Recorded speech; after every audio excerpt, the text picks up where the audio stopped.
여러분 반갑습니다. 행불선원장 월호입니다.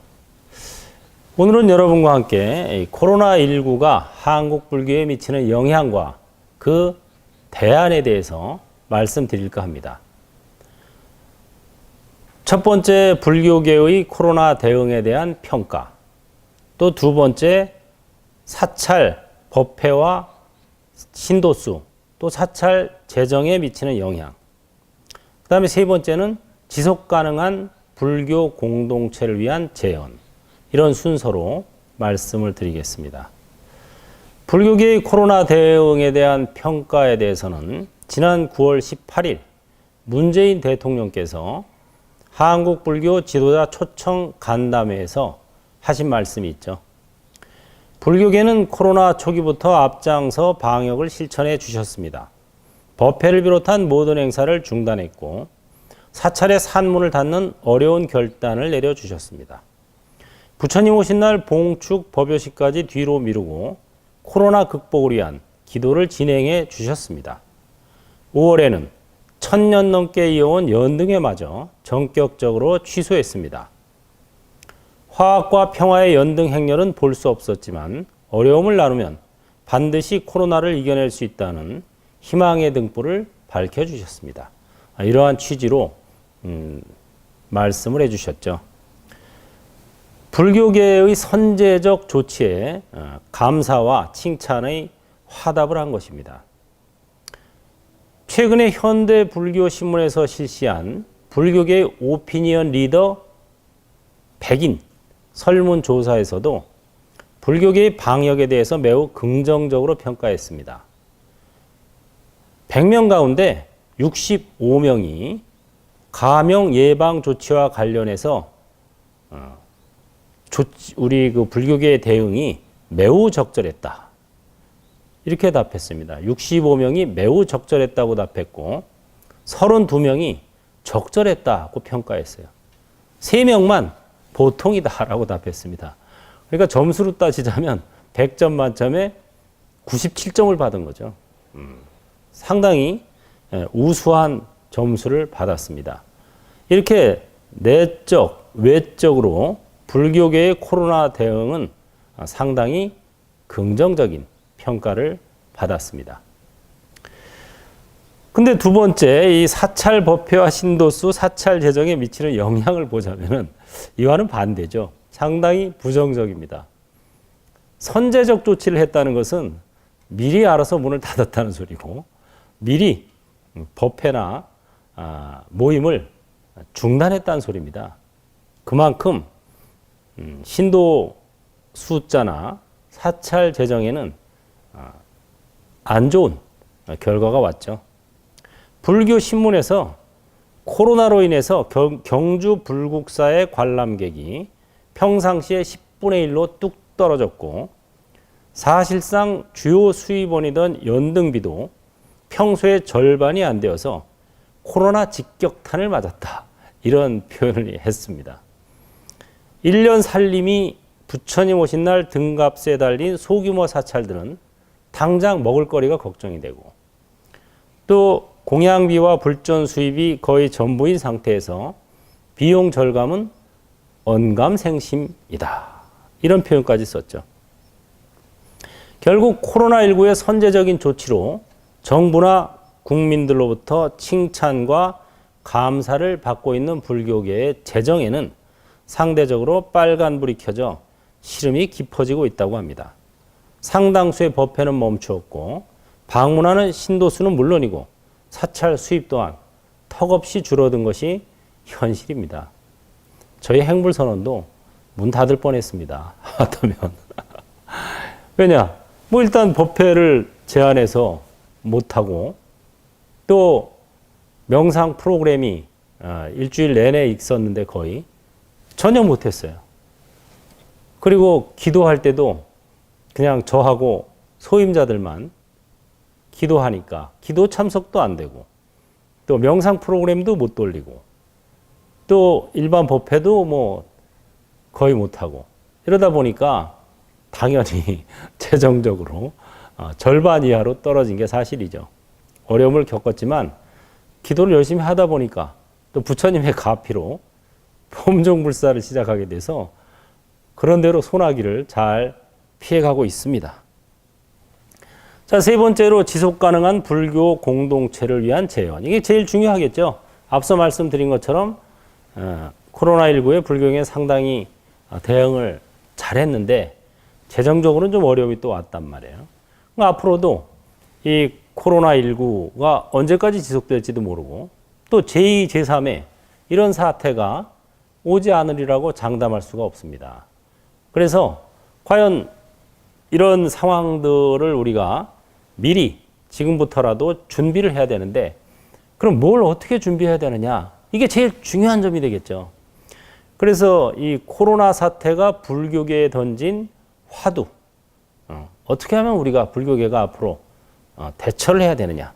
그거와 관련해서 현대 불교 신문에서 설문에 참여한 불교 오피니언 리더 100명 가운데 31%가 현대 사회가 요구하는 불교적 가치 개발을 해야 된다. 첫째.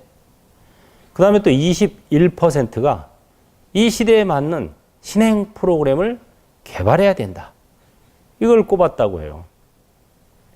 이 불교 오피니언 리더 100명 중에 저도 한 명 들어갔습니다. 저도 그 당시에 이제 얼마 전에 설문조사를 했는데 그 설문이 상당히 구체적이고 그런 설문들이 많았어요. 그러니까 거기서 가장 앞으로의 대책에 대해서 가장 많은 추천을 받은 분야가 요 두 군데라 이거예요. 결국 지속 가능한 불교 공동체를 위해서는 아주 점잖게 표현했는데 조금 그냥 직접 화법으로 말하자면 한국 불교가 살아남으려면 이 소리입니다. 앞으로 살아남으려면 어떻게 해야 되느냐? 첫째는 부처님 가르침의 근본으로 돌아가야 된다. 둘째는 시대에 맞는 신흥 프로그램을 개발해야 된다. 이 두 가지가 가장 급선무다. 이렇게 얘기한 겁니다. 그래서 제가 이 두 가지에 초점을 맞추어서 말씀을 드리겠습니다. 첫째, 부처님 가르침의 근본으로 돌아가야 된다. 자, 부처님 가르침의 근본, 이거 어디서 찾을 수 있을까요? 부처님 가르침의 근본을 찾으려면 당연히 경전을 봐야 되겠죠. 부처님 말씀이 남아있는 경전을 봐야 됩니다. 팔만대장경도 모르면 빨래판이라고 하죠. 대장경의 핵심을 현대적인 언어로 풀어내서 대중들에게 다가가는 것이 첫째라고 하는 겁니다. 뭐 해인사 장경각에 그냥 시커먼 빨래판처럼 장식만 해둔다고 되는 게 아니고 거기에 무슨 말씀이 하셨는지 부처님께서 그 요지가 또 뭔지 이거를 우리가 파악해서 실천하는 게 첫째라고 하는 거죠. 얼마 전에 한글날이 지나갔죠. 이 세종대왕께서 한글을 창제하신 다음에 가장 먼저 만든 한국 문학 작품이 뭔지 아십니까? 한글로 된 최초의 작품이에요. 번역 작품. 그게 바로 석보상절입니다. 석보상절. 석보상절 그러니까 학창시절에도 배웠죠. 석보상절, 월인청강, 지곡. 이 정도는 교과서에서도 저도 봤습니다. 근데 그때는 그게 무슨 말인지 몰랐어요. 최초의 한글 훈민정음을 창제하시고 나서 가장 먼저 한글로 만들어낸 작품들이 석보상절, 월인청강, 지곡이에요. 석보상절은 쉽게 말하자면 석가모니 부처님의 족보를 상세하고 절절하게 쓴 책이다 이런 소리입니다. 부처님의 일대기예요. 부처님의 일대기를 팔상도에 맞춰서 도솔레이상, 비랑강생상, 사문유관상, 유성출가상, 설산수도상, 수화항마상, 녹원전법상, 쌍림열반상 이런 팔상도에 맞추어서 부처님의 일대기를 쫙 설한 작품입니다. 최초의 한글 문학 작품이죠. 그리고 세종께서 이 석보상절을 보고 감동에 겨워서 부처님의 일대기를 읽고 나서 너무 감동했어요. 그래가지고 세종대왕이 직접 지은 한글 작품이 바로 월인천강 지곡입니다. 저도 학창 시절에 이 정도는 배웠어요. 그때는 월인천 강지곡이라고 읽었어요. 세 글자씩 끊어서. 근데 이건 잘못 읽는 겁니다. 월인천강 지곡 이렇게 읽어야 돼요. 월인천강이라는 게 뭐냐? 달이 천강에 도장을 찍었다 이 소리예요. 월인천강. 그러니까 달은 하나지만 모든 강에 달이 다 비추지 않습니까? 그것처럼 부처님의 덕화가 모든 중생들에게 다 미친다. 이 감동에 겨워서 그런 내용으로 지은 노래다. 그래서 월인천강 지곡이라고 하는 거죠. 그 이후에도 간경도감을 설치해가지고 능엄경 언해, 법화경 언해 이런 경전들을 계속 번역해냈습니다.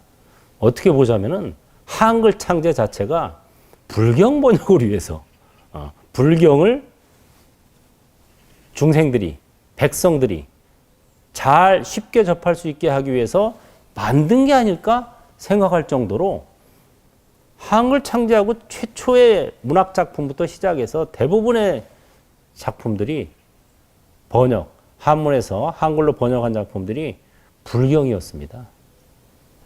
제가 이런 얘기를 왜 하냐면 그런데 그럼에도 불구하고 아직도 정말 쉽고 간략하고 체계적인 한글 8만 대장경이 없다는 거예요. 찾아보기가 힘듭니다. 어떤 사람이 신도들이 초보자들이 또는 타종교인들이 나한테 그 불교에 대해서 좀 알고 싶은데 8만 대장경의 내용이 좀 궁금한데 어떤 책을 보면 됩니까? 하고 물어볼 때 제가 이거만 보면 됩니다 하고 권할 수 있는 책이 사실상 없어요. 제가 과문한 탓인지 몰라도 그래서 저는 이 한글 만든 것 자체가 불경 번역을 위해서 만들다시피 한 건데 왜 아직까지도 그런 책이 없을까? 그게 제가 방송이나 강연이나 이런 걸 통해서 항상 느끼는 아쉬움이었어요. 그리고 실제로 그런 질문들을 많이 받았고요. 그래서 3년 전부터 제가 불사에 착수했습니다. 대작불사죠. 뭡니까? 삼보의 노래를 제가 번역, 편찬하기 시작했어요. 초기 불교의 108개송을 모아서 붓다의 노래, 대승불교의 108개송을 모아서 담마의 노래, 선불교의 108개송을 모아서 승가의 노래 이렇게 지금 한 반쯤 진행이 됐습니다. 그래서 붓다, 담마, 승가를 C줄로 하고 초기 불교, 대승불교, 선불교를 날줄로 해서 그물을 만들어 가지고 인천어를 낳기 위해서입니다. 인간과 천신들을 제도한다는 거죠. 왜 개송만 모았냐? 불교 경전의 원전은 모두 다 개송입니다. 부처님 당시 이후와 그 뒤에 상당 기간 동안 경전이라는 게 없었어요. 책이. 그러면 어떻게 전해졌느냐? 구전됩니다. 암송에서 구전된 거예요. 이 암송에서 전해주려면은 개송이 최고였던 거예요. 내용이 함축적으로 들어가 있고 개송은 말 그대로 노래입니다. 노래글. 우리가 일반적인 거 기억은 잘 못해도 노래 한두 번 들으면 바로 기억나잖아요. 똑같아요. 그래서 개송으로 전해졌고 개송이 원전인 것입니다. 산문체의 글은 나중에 다 덧붙여진 글입니다. 그러니까 정말 불교의 핵심, 경전의 핵심을 알고 싶으면 개송을 파악해야 돼요. 초기 불교의 법구경, 숫다니 빠따 전부 개송집이에요. 대승불교의 금강경, 법화경 같은 데서도 경전을 전부 외워서 남에게 전해주라는 말은 없어요. 사국에 하나만 외워서 남에게 전해주더라도 큰 공덕이 된다 그랬어요. 사국에 네 규절로 이루어진 개송이다 이 소리예요. 또 불교의 주요 논서들 뭐 구사론, 중론, 그다음에 뭐 대승 기신론, 뭐 유식 30송 이런 게 다 개송이에요. 이 개송을 지은 세침, 용수, 마명 이런 사람들을 진짜 보살이라고 하는 겁니다. 불교 역사상에 3대 보살이 바로 이분들이에요. 우리는 뭐 보살이라 그러면 보살도를 행한다 그러면은 무슨 뭐 이렇게 보시를 하거나 뭐 이런 일반적으로 우리 사회에서 말하는 선행을 한 사람을 진정한 보살이다 이렇게 얘기하는데 그렇지 않습니다. 불교의 역사상 가장 위대한 3대 보살이 바로 용수보살, 마명보살, 세친보살이에요. 그럼 이분들이 자선사업을 했느냐? 그러지 아닙니다. 개송집을 만들었어요. 부처님의 가르침을 개송으로, 핵심을 개송으로 엮어서 개송집을 만든 거예요. 저는 왜 이름을 근데 중론, 기신론, 이런 식으로, 붙여놨나? 이게 완전 제목을 잘못 붙여놓은 거죠. 저는 그래서 중론이나 무슨 기신론이나 무슨 구사론이 논서인 줄 알았어요. 논서. 논문인 줄 알았어요. 요새 말하자면. 논문 아닙니다. 개송입니다. 그래서 저는 이 제목부터 고쳐야 돼요. 중론 송. 그 다음에 구사론 송. 대승기신론 송. 이렇게 송으로 해놔야 돼요. 제목을 잘못 붙여놔가지고 이 사람들을 논사라고 하는데 개송을 만든 사람들입니다. 실제로 한번 보시면 알 겁니다. 그래서 저도 개송을 모아서 8만 대장경을 324개송에 108개송 3개니까 324개송으로 함축해서 그것도 또 현대적인 한글, 우리 언어로 만들어내고 있어요. 지금 붓다의 노래 재작년에 만들었고 남마의 노래 올해 초에 만들었고 내년이나 후년쯤 승가의 노래 나올 예정입니다. 그런데 아는 만큼 전하다 보면 전할수록 알게 된다고 저도 물론 뭐 불교를 공부해서 박사학위도 받고 그동안에 뭐 강원도 다니고 선방도 다니고 강산으로 또 한 10년 이상 한 20년 가까이 해왔지만 이 개송집 3개를 만들면서 제가 2% 부족했던 게 확 정리가 돼버렸어요. 불교의 근본, 부처님 가르침의 근본이 무엇인지를 확 정확하게 더 알게 됐다는 거죠. 그 내용의 근본은 뭐냐면 생로병사의 원인과 해탈을 인연법으로 설한 겁니다. 초기 불교든 대승불교든 선불교든 공통점이에요. 이거는 생사일대사라고 표현하죠. 한마디로 생로병사의 원인을 알아야 벗어날 수 있으니까 생로병사의 원인과 거기서 벗어나는 해탈 그거를 인연법으로 설했다. 이겁니다. 그게 부처님 가르침의 근본입니다. 그러면은 이 인연법이란 무엇이냐? 우리는 인연이라는 말을 그냥 뭉뚱그려서 잘 쓰는데 이거는 별개입니다. 인은 주관적 원인이고 연은 객관적 원인이에요. 그래서 인에다가 연이 곱해져서 열매, 결과가 생긴다. 이런 뜻입니다. 그래서 인 곱하기 연은 결과다. 이런 뜻인데 결국 이 인이라는 것, 연이라는 것 이게 뭔지를 알아야 돼요. 우리가 병의 원인이 지금 뭐 전염병이 돌고 있지만 팬데믹으로 병의 원인이 뭘까요? 옛날 중세 유럽에서는 전염병의 원인이 신으로부터의 처벌이라고 생각했어요. 그래가지고 병에 걸리면은, 전염병에 걸리면은 회개를 하고 기도를 해야 된다고 생각했어요. 교회에 가서. 교회에 가서 회개하고 기도를 해야 병이 날까 말까다.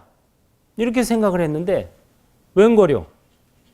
아무리 회개하고 기도해도 죽어나가는 거예요. 심지어는 사망자를 장례식을 지내주어야 할 사제들조차도 죽어나가는 거예요, 잇따라. 뭐지? 아니, 신으로부터의 형벌이라면 왜 저렇게 열심히 숭고하게 사는 사제들이 또 죽어나가지? 장례식을 치러줄 사람조차 없어지는 거예요, 나중에. 그래가지고 사람들이 깨닫게 된 게 있습니다. 병의 원인이, 이 전염병의 원인이 신 때문이 아니라고 깨닫게 된 거죠. 전염병의 원인이 뭘까? 과학이 드디어 각광받기 시작한 거예요. 팬데믹으로 인해서 오히려. 그래가지고 전염병의 원인은 신도 아니고 악마도 아니다. 뭐냐? 세균 때문이다. 이 패스트라는 세균 때문이구나 하는 걸 알아낸 거예요. 그래서 그 다음부터는 사람이 병에 걸리면, 그때까지는 사람이 병에 걸리면은 교회에 갔어요. 그러나 교회의 권위가 무너지고 성직자들조차도 전부 병에 걸리고 죽고 하는 걸 보면서 이거 병에 걸린다고 교회를 가는 건 이게 무지한 생각이구나. 이제 병에 걸리면 어디를 가야 될까요? 병원을 가야 되는구나. 이걸 알게 된 거예요.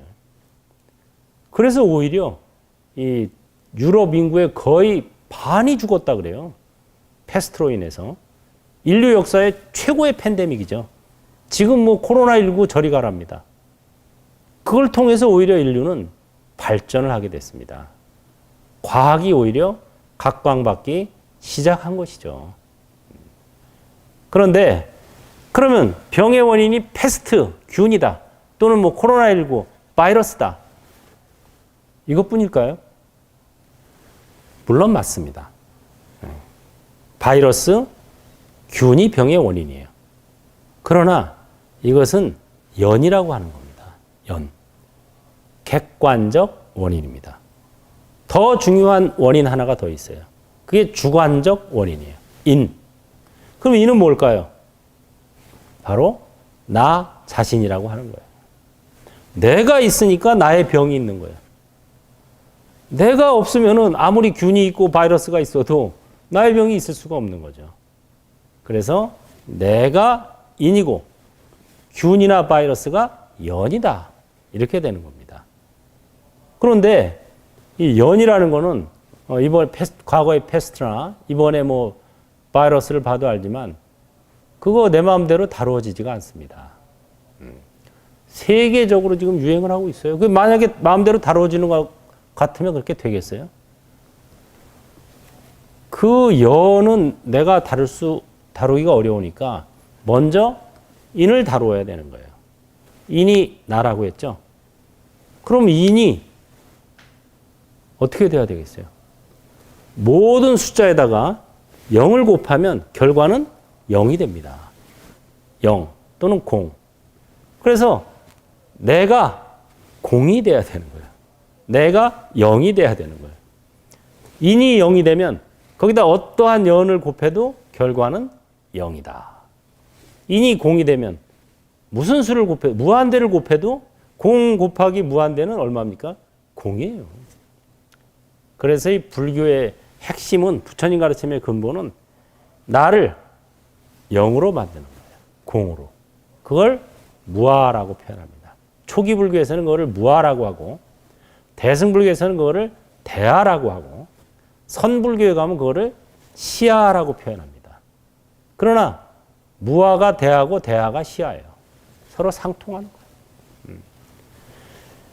그래서 우리가 이제 두 번째로 시대에 맞는 신행 프로그램을 개발해야 되는데, 결국 신행 프로그램의 포커스, 초점은 인이 공이 되는데 맞춰줘야 되는 거예요.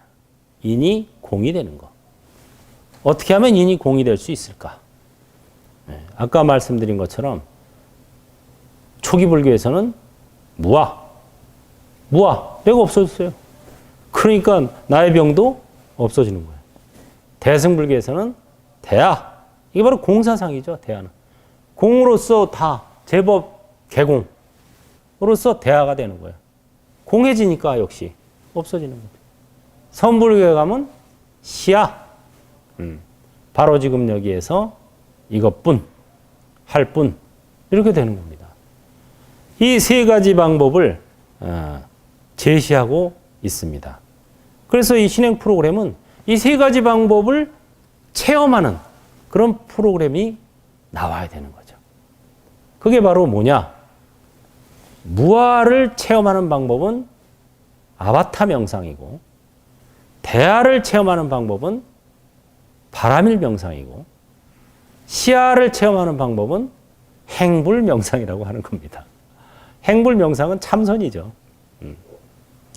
그래서 이 명상과 참선이 서로 다 결국은 만나는 거예요. 무아를 체험하는 아바타 명상, 대아를 체험하는 바라밀 명상, 시아를 체험하는 행불 명상. 이 세 가지가 우리가 궁극적으로 인이 공이 되기 위해서 연습해야 할 것이다. 간단히 설명을 드리겠습니다. 방법을. 무아에 이르는 아바타 명상은 뭐냐? 먼저 아바타의 뜻부터 알아야 되겠죠? 아바타는 우리가 영어를 통해서 친숙해졌는데 사실 아바타는 영어가 아닙니다. 아바타라는 말은 아바타라라고 하는 산스크리트, 인도의 고전어인 버머에서 나온 말이에요. 경전에 나오는 말이에요. 이거는 불교 경전에. 아바타라, 이게 뭐냐? 분신, 화신입니다. 서가모니 부처님은 화신불이에요. 또 관세음보살님은 보신불이에요. 아미타불이나. 법신불은 청정법신 비로자나불입니다. 그래서 관세음보살이든 아미타불이든 서가모니불은 다 아바타입니다. 몸과 마음으로 낮추신 부처님. 이분들은 다 아바타예요. 그래서 천백억 화신 서가모니불. 이런 말을 쓰는 거예요. 원만 보신 노사나불. 청정법신 비로자나불. 그래서 이 몸과 마음은 아바타야. 이건 진짜 내가 아니라 나의 분신이야. 화신이야. 이렇게 관찰을 하는 거예요. 관찰. 그 다음에 관찰자가 진짜 나라고 해야 돼요. 그러면은 그게 바로 무아입니다. 무아라는 게 뭐 죽어서 무아가 되는 게 아니에요. 죽는다고 내가 없어지지 않습니다. 몸은 없어져도 생각은 남습니다. 그래서 또 그 생각에 걸맞는 몸을 받게 되는 거예요. 그게 바로 윤회라고 하는 겁니다. 그래서 무아는 살아있을 때 체험을 해야 돼요. 이 몸과 이 마음, 그러면 내가 아닌가? 이건 나의 아바타다. 이렇게 관찰을 하는 게 첫째, 무아에 이르는 명상법이에요. 예를 들어서 걸어간다 그럴 때 아바타가 걸어간다. 머무른다. 아바타가 머무른다. 앉아있다. 아바타가 앉아있다. 누워있다. 아바타가 누워있다. 화가 난다. 아바타가 화가 난다. 이거 아주 영험이 있습니다. 실제 생활에서 저도 연습 자주 해요. 예를 들어서 뭐 운전을 하고 가다가 뭐 이렇게 좀 무례하게 깜빡이도 안 켜고 갑자기 끼어드는 차 이런 거 있어요. 그럼 브레이크를 밟으면서 입에서 쌍욕이 나오려고 하죠. 화가 나려고 하죠. 그럴 때 얼른 아바타가 화가 나려고 하는구나. 이렇게 3번 챙기면 화가 싹 가라앉습니다. 왜? 화는 아바타가 내는 거예요. 내가 내는 게 아니고. 나는 관찰하고 있어요. 이게 바로 무아를 연습하는 방법이에요. 탐이 난다. 아바타가 탐이 난다. 어리석다. 아바타가 어리석다. 이렇게 관찰하는 거예요. 이게 연습이 되면은 태어나는 것도 아바타가 태어난다. 늙어가는 것도 아바타가 늙어간다. 병이 드는 것도 아바타가 병들었다. 죽을 때도 아바타가 죽어간다. 하고 관찰을 하게 돼요. 몸과 마음은 아바타, 관찰자가 진짜 나라고 했죠. 몸은 생로병사합니다. 마음은 생주이멸이에요. 그렇지만 관찰자는 상락아정이라고 하는 것입니다. 항상 하고 즐거웠고 내가 있고 청정하다. 이렇게 관찰자 입장으로 전환하는 명상, 그거를 대화에 이르는 바라밀 명상이라고 합니다. 이 바라밀이라는 말도 굉장히 중요한 말이에요. 번역이 잘 안 돼요. 아바타가 번역이 잘 안 되는 것처럼. 그래서 원어를 쓰는 거예요. 아바타도 범어고 바라밀도 범어입니다. 빠라미따라고 하는 범어예요. 빠라미따는 저 언덕으로 건너간다 라는 뜻도 있고 완전하다, 충만하다 이런 뜻이 있어요. 충만함에 입각한 명상, 이게 바로 바라밀 명상입니다. 우리가 이 몸과 마음은 아바타일 뿐이다 라고 구구이 얘기해도 살다 보면 여전히 이 몸이 나야, 이 마음이 나야 이렇게 살게 돼 있어요. 그래서 그럴 때마다 전환시켜 주는 거야. 본래의 나로. 본래의 나는 크고 밝고 충만합니다. 그것이 바로 마하, 반야, 바라밀. 우리 마하, 반야, 바라밀다 심경. 반야심경을 항상 외우죠. 반야심경의 의미가 바로 그거예요. 우리는 본래 반야, 마하. 마하는 크다라는 뜻이에요. 반야는 지혜죠. 밝다라는 뜻입니다. 바라밀은 충만하다라는 뜻이에요. 그래서 나는 본래 크고 밝고 충만하다. 달은 항상 보름달입니다. 초승기에는 초승달로 보이고 금음에는 금음달로 보이지만 그거는 그냥 착시현상이에요. 달은 항상 크고 밝고 둥근데 그림자가 져서 반달이나 초승달, 보름달로 보이는 거지 달이 진짜 쪼개진 적은 한 번도 없어요. 그것과 똑같습니다. 우리는 항상 본래 크고 밝고 충만한 존재인데 살다 보니까 착각으로 작아지고 어두워지고 결핍을 느끼는 겁니다. 그거를 본래 보름달, 본래 자리로 전환시켜 주는 거예요. 그게 바라밀 명상입니다. 바로 지금 여기에서. 그 바라밀 명상은 그러면 어떻게 하느냐? 마하반야 바라밀을 구념 심행하라. 이렇게 6조 단경에 6조 해는 큰 스님께서 말씀하셨어요. 이게 바로 선가의 수행법입니다. 마하, 반야, 바라밀. 마하는 큼이요, 반야는 밝음이요, 바라밀은 충만합니다. 마하, 반야, 바라밀이 나요. 내가 마하, 반야, 바라밀이다. 나는 본래 크고 밝고 충만하다. 나는 항상 크고 밝고 충만하다. 나는 지금 크고 밝고 충만하다. 이렇게 연습하는 거예요. 실제로 매일 아침에 집에서 외출하기 전에 거울 한번 보시죠. 거울 보면서 이걸 하세요. 뭐 좀 애들 같아서 좀 쑥스러울 수도 있지만 그렇지 않습니다. 이 말로만 하는 것보다 말과 몸과 생각을 같이 하는 게 훨씬 효과적입니다. 그걸 바로 신구의 삼업이라고 하는 거예요.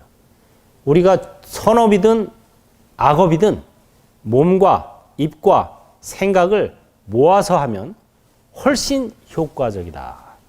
그래서 신구의 세 가지로 선업이든 악업이든 짓는다. 이렇게 하는 겁니다. 그래서 그냥 입으로만 나는 본래 크고 밝고 충만하다 하는 것보다 몸을 같이 아침에 거울 앞에서 하면은 기분이 좋아져요. 화장빨이 잘 받아요. 하루가 밝아져요. 네. 이 위대한 주문, 반야심경에 나오잖아요.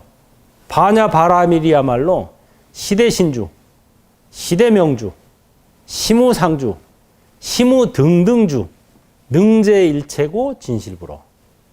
반야심경을 조속으로 외우는 사람은 많아도 이 뜻을 알고 실천하는 사람은 많지 않아요. 반야심경의 뜻을 알아서 실천을 해야 내 것이 되는 거죠. 말로만 맨날 시대신주, 시대명주, 시무상주, 시무등등주, 능제일체고 진실불어. 이러면 뭐합니까? 바냐바라밀이야말로 가장 신비로운 주문이고 가장 밝은 주문이고 위가 없는 최상의 주문이고 동등함이 없는 주문이니까 모든 고통을 제해준다. 이것은 진실에서 헛되지 아니하다. 이렇게 나와 있어요. 반야신경에. 그러니까 이 주문을 외워라 이 소리예요.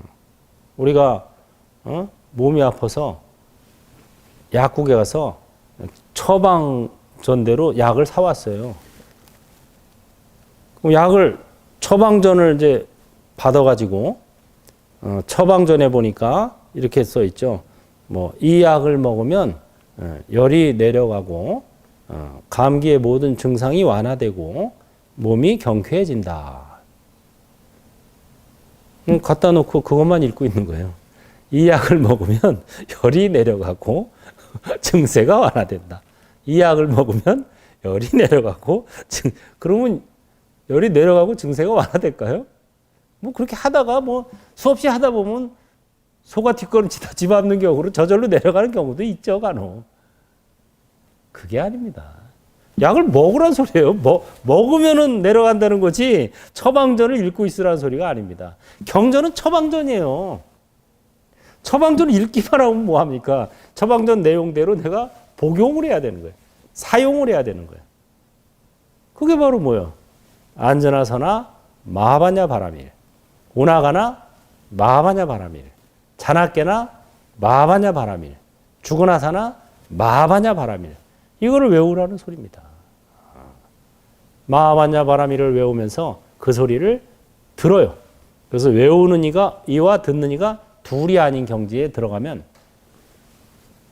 그게 바로 명상의 경지에 들어가는 거예요. 그러다 보면 몸과 마음이 나라는 생각에서 벗어나서 관찰자의 입장에 서게 됩니다. 관찰자는 항상하고 즐겁고 내가 있고 청정하다. 이건 무슨 소리냐? 본체인 무아는 항상하다. 이 소리예요. 모습인 대하는 즐겁다. 이 소리예요. 쓰임인 시야는 내가 있다. 또 청정하다는 것은 이 세 가지가 모두 다 공한 것이다. 이런 뜻입니다. 이게 불교의 상락 아정입니다. 외도들의 상락 아정과 다른 거죠. 마지막으로 시야, 이시자, 나자. 이 시야라는 말은 사실은 제가 만든 말입니다. 불교에서는 이시자를 굉장히 중요시합니다. 바로 지금 여기에서 이것뿐이다 항상. 지저시. 이게 불교의 핵심 사상입니다. 예를 들자면 무아설에 따르면 내가 없으면 천당도 없고 지옥도 없다. 이렇게 얘기할 수 있어요. 내가 없는데 뭐 있다고 한들 영향받을 것도 없고. 근데 대하설에 가면은 천당도 있고 지옥도 있다. 이렇게 나옵니다. 그럼 시하설에 가면 어떻게 될까요? 여기가 천당이고 여기가 지옥이다. 이렇게 나옵니다. 바로 지금 여기에서 나의 몸가짐과 마음가짐이 천당도 만들고 지옥도 만든다. 이렇게 되는 거예요.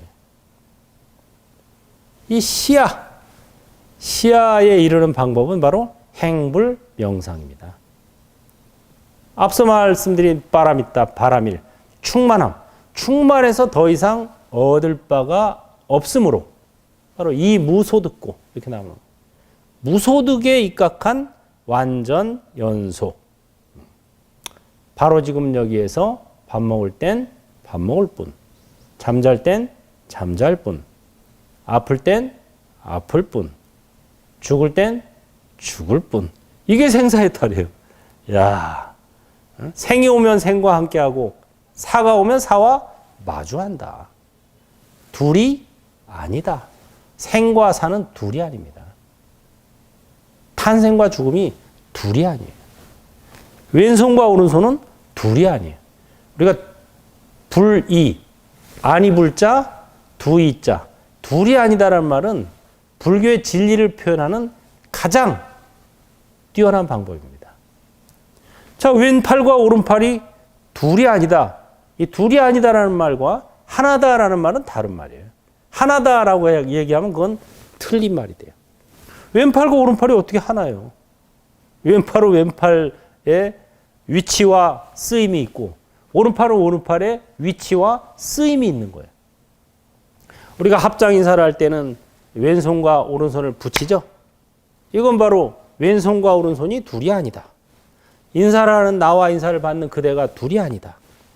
절을 하는 중생과 절을 받는 부처님이 둘이 아니다. 심지어 선과 악이 둘이 아니다. 이런 의미입니다.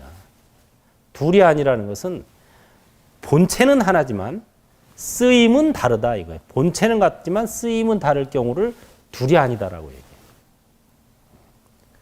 인도에 가면은 옛날에 항상 카레라이스 밥을 손으로 먹어요. 수저를 사용하지 않습니다. 손으로 비벼서 직접 입으로 떠났습니다.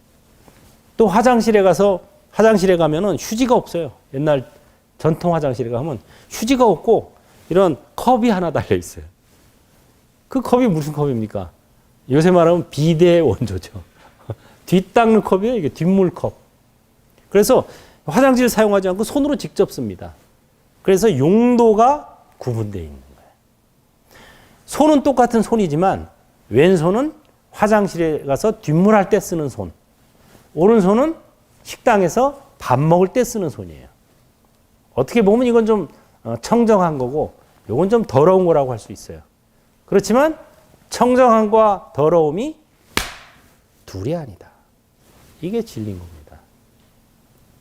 그래가지고 이 둘이 아니다 라는 입장에 서면은 우주와 내가 둘이 아니고 자연과 인간이 둘이 아니고 우리나라와 다른 나라가 둘이 아니고 이러다 보면은 무소득의 경지를 얻게 돼요.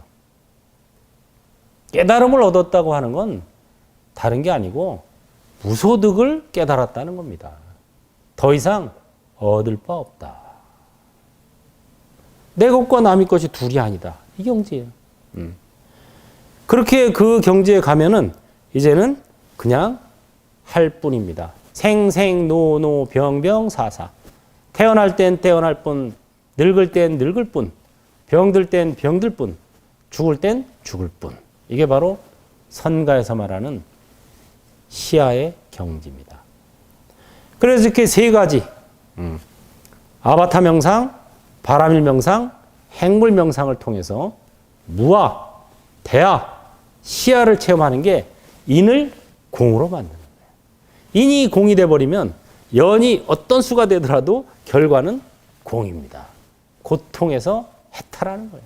생사일대사에서 해탈하는 거예요. 이게.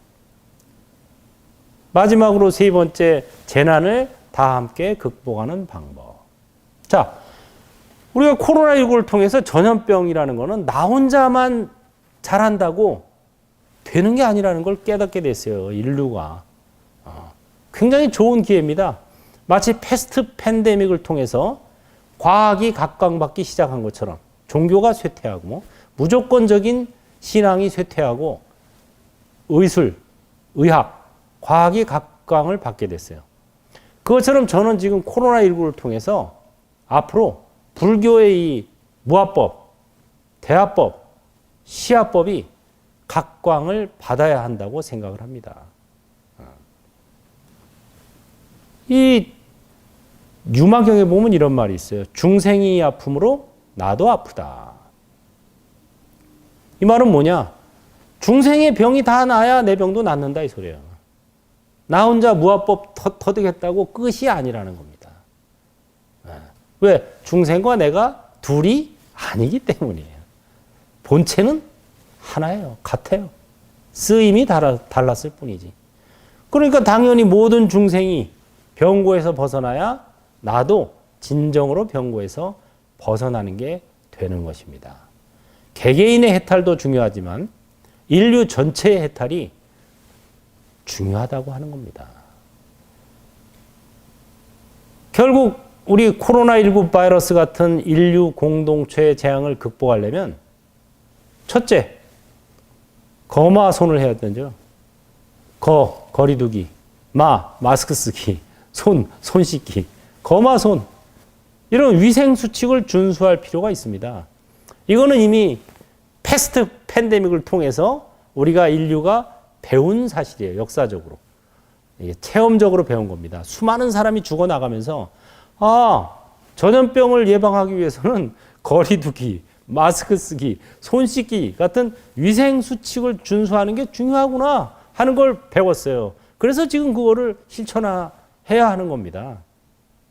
그런데 아까 말씀드린 것처럼 이것은 연을 다루는 방법이에요. 연도 무시할 수는 없어요. 왜? 인과 연이 둘이 아니니까. 그러나 연만 다뤄가지고는 이게 궁극적으로 해결이 안 됩니다. 아무리 위생수칙을 잘 준수해도 결국 내가 있는 한 나의 늙고 나의 병들고 나의 죽음이라는 것은 필수적으로 오게 돼 있어요. 이제는 연을 다루는 차원에서 한 단계 더 올라서서 인을 다루는 차원으로 갈 좋은 찬스라고 저는 생각해요. 코로나19 덕분에 사람들이 인류가 연만 중요한 게 아니라 그보다 더 근본적인 인이라는 게 있다는 것을 알게 되기를 바랍니다. 그래서 이 인을 영으로 만드는 방법, 이게 두 번째로 필요하는 거죠. 그렇게 하려면은 내 혼자 힘 가지고는 안 돼요. 저도 뭐 지금까지 이렇게 아는 척 하는 게 저 혼자 힘으로 된 게 아니에요. 다 경전, 부처님의 가피, 신중님의 옹호, 이런 걸 통해서 여기까지나마 오게 된 겁니다. 그래서 우리가 끊임없이 불, 법, 승, 붓다, 담마, 승가와 인연을 맺어야 됩니다. 그래서 그 연의 힘으로 불보살님의 원력에 의존해서 궁극적인 공을 체험하고 나도 그렇게 도움을 받은 것처럼 또 다른 사람들을 내가 도와줘야 하는 거예요.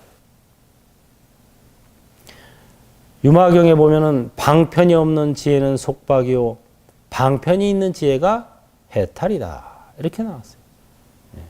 그래서 이 기도는 방편이고 참선이나 명상은 진실, 지혜입니다. 사실. 그러나 역시 방편과 지혜가 둘이 아니에요. 방편이 없는 지혜는 속박이에요, 오히려. 거기에 매이니까. 방편을 무시하니까. 그래서 방편과 지혜를 잘 살려나가는 것이 굉장히 효과적인 방법입니다. 제가 그래서 근래에 이 재난을 다 함께 벗어나는 방편법. 그게 바로 관세음보살 구생경이에요. 제가 작년에 칠석날부터 백중날까지 8박 9일 동안 천수다란이 천독 기도를 했어요. 매일 꾸준히 했는데 마지막 회향하는 날 관세음보살님께서 앞으로는 관세음보살 구생경을 하도록 해라. 이렇게 말씀하셨어요. 그게 선명하게 그 메시지가 들려왔어요. 그래서 그 다음부터 관세음보살 구생경, 그 요약본 또 몽수경 이걸 하고 있습니다. 근데 그 내용이 나무 관세음보살로 시작해서 나무 마하바냐 바라밀로 끝나요. 관세음보살님의 가피로 인연으로 불보 삼보와 인연을 맺어서 마하바냐 바라밀의 정법 세계로 진입하는 그런 내용이죠. 어떻게 보면 작년 칠석부터 백중 기도 때 이미 관세음보살님께서는 코로나19 같은 전 지구적인 재앙이 올 거를 예견하셔서 저한테 이걸 하라고 하신 게 아닐까 이런 생각이 들 정도입니다. 그래서 관세음보살 구생경인 몽수경, 구생경의 그 약본, 축소본이 있어요. 이거는 암송하기가 좋아요. 그래서 암송하면서 다녀도 좋고 이 내용 자체가 8만 대장경을 압축해 놓은 거예요. 간단히 소개를 드리겠습니다. 나무 관세음보살, 나무불, 나무범, 나무승, 부처님과 인이 있고 부처님과 연이 있어 불법과 인을 맺어 상나가정 깨우치네. 아침에도 관세음, 저녁에도 관세음, 생각마다 일으켜서 떠나지 아니하네. 하늘의 신 땅의 신 사람들을 재난에서 구해주네 재난에서 벗어난 신이시여 일체 재앙 티끌처럼 사라지네 나무 마하반야 바라하밀. 네, 이게 전체입니다. 외우기 쉽죠? 암송하기 쉽습니다.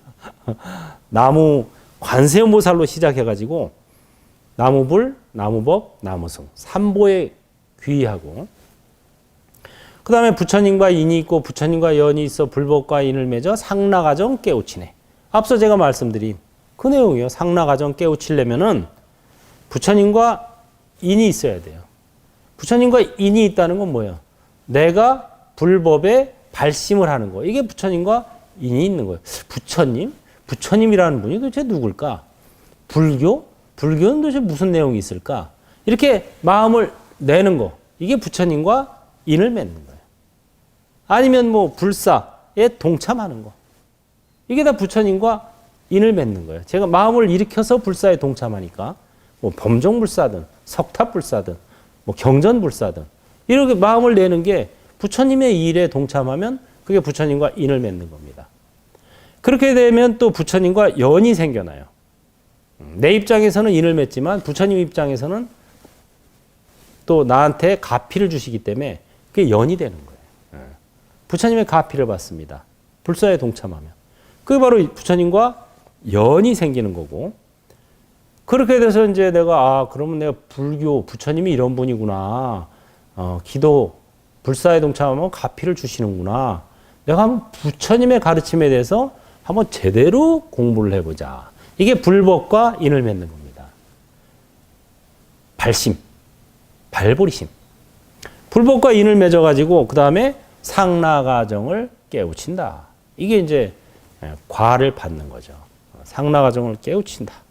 이게 가장 중요한 일인데 그 길을 가기 위해서는 내 혼자만의 힘으로는 어렵습니다. 그래서 아침에도 관세음, 저녁에도 관세음, 생각마다 일으켜서 떠나지 아니하니. 관세음 보살님의 가피력에 힘입어서 내가 간다는 거예요. 대양을 건너가는데 나 혼자서 돛도 없는 배에 저어서 가려면 얼마나 힘들겠어요.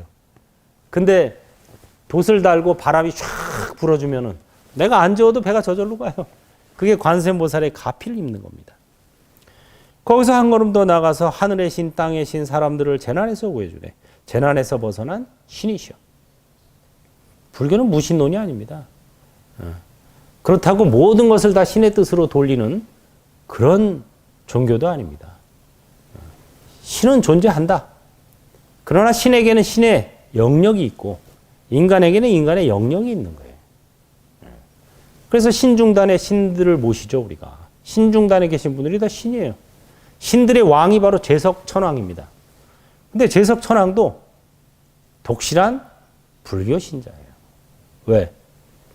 우리가 신중단의 반야신경을 읊어주는 이유는 그분들도 역시 반야신경의 가르침을 듣고 상나가정을 깨우치게 하기 위해서 하는 겁니다. 그래서 이런 신들이 사람들을 보호해준다. 그래서 옹호신중이다라고 하는 겁니다. 그래서 이런 신들의 옹호도 받고 관세음보살님의 가피도 받고 이래가지고 우리가 나무 마하바냐 바라밀, 마하바냐 바라밀의 세계로 들어가는 겁니다. 정법의 세계로. 속계에서 벗어나 정법의 세계로 들어가는 그런 아주 함축적이면서도 정말 짧은 내용이지만 재난을 다 함께 극복하는 방법이 요 짧은 경전 안에 다 들어 있습니다. 요거를 마지막으로 한번 읊어드리고 이 자리를 마치겠습니다. 나무 관세음보살, 나무불, 나무법, 나무승, 부처님과 인이 있고 부처님과 연이 있어 불법과 인을 맺어 상나가정 깨우치네. 아침에도 관세음, 저녁에도 관세음, 생각마다 일으켜서 떠나지 아니하네. 하늘의 신, 땅의 신, 사람들을 재난에서 구해주네. 재난에서 벗어난 신이시여. 일체 재앙 티끌처럼 사라지네. 나무 마하반야 바라하밀. 마하반야 바라밀.